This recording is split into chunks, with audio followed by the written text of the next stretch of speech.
As funções que eu vou utilizar aqui são funções das matrizes dinâmicas que estão disponíveis apenas no Excel 365, no pacote do Office 365.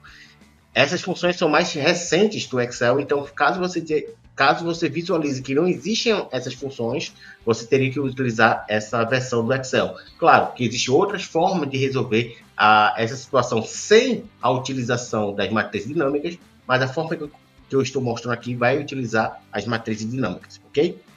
Primeira função que eu vou utilizar aqui é unir texto.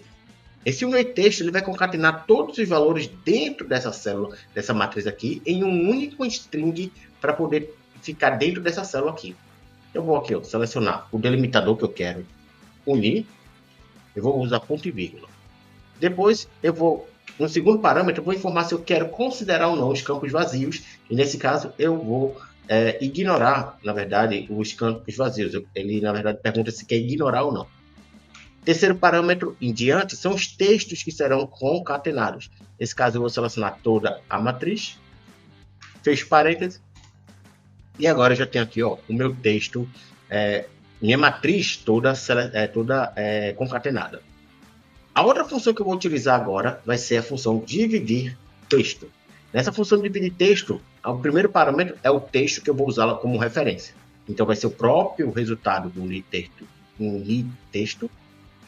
O outro parâmetro vai ser o delimitador que eu quero fazer um split, fazer a separação desse texto.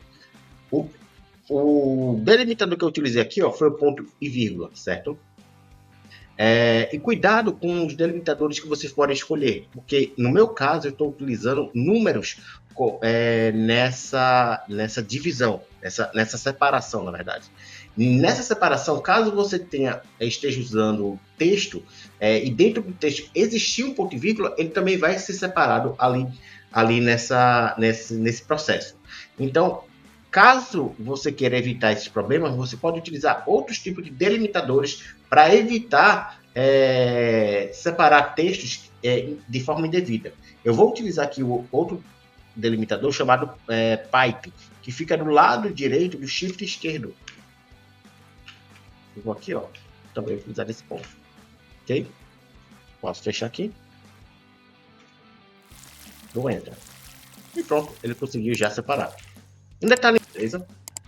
Então aqui eu já transformei a minha matriz em formato de linha, mas eu vou adicionar outros processos nessa transformação aqui. Primeiro vai ser a questão de classificar do menor para o maior e o outro vai ser remover os valores duplicados, tá bom? Ou melhor, manter os valores únicos. Então, para poder fazer a classificação, eu simplesmente vou aqui ó, em classificar, vou usar a função classificar, em que ele passa uma matriz, que nesse caso vai ser o próprio resultado do que eu estou trabalhando. O índice da classificação, certo? Que eu vou utilizar próprio 1, que nesse caso o índice é exatamente a coluna ou a linha que eu quero classificar. O próximo parâmetro é se ele vai ser de forma ascendente ou descendente. Ascendente do menor para o maior, descendente do maior para o menor. Então eu vou usar aqui ó, de forma ascendente. E o próximo parâmetro é para informar se eu vou fazer a classificação por coluna ou por linha, que nesse caso a nossa classificação vai ser por linha, porque ele está na horizontal.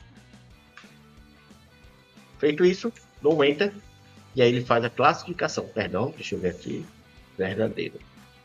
Por coluna, perdão, que aí ele vai classificar por coluna, porque na verdade ele está na horizontal e ele deve ser classificado por coluna, né? Cada coluna que ele encontrar. Ok. Um detalhe importante é que ele está classificando aqui, mas em formato de texto, tá vendo? Que ele verifica que vem primeiro o 0, o 10, o 15, o 16, o 18, o 20 e assim por diante. Para poder fazer esse processo ser retornado como números, o que é que eu tenho que fazer? Aqui dentro, ó, de classificar, antes da utilização da própria matriz, eu posso utilizar a função valor. Deixar aqui o parêntese, pegar o Enter, que aí ele vai entender que aquela matriz, cada item daquela matriz, ele possui um valor numérico. E aí agora, aqui, ó, ele está classificado de forma, transformando ele em números, tá? E por último, ó, existem alguns valores aqui repetidos, ó, 3, Deixa eu ver se tem 20. Esses valores eu quero que fique apenas, apareçam como valores únicos. Aparece apenas uma vez o 3 e apenas uma vez o 20. E aí, para finalizar, eu vou utilizar a função único, que ele faz exatamente essa remoção de valores. Apenas manter os valores únicos, perdão. Aí, depois da utilização dos valores únicos, eu vou utilizar exatamente a mesma situação aqui, ó, se eu quero retornar as colunas exclusivas ou as linhas exclusivas.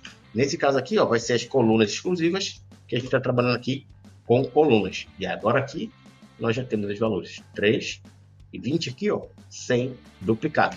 Se eu alterar aqui, ó, para 10, 0, destituir 10, a gente já vê aqui que o 10 aparece apenas uma vez, o 0 nem aparece mais aqui, tá bom?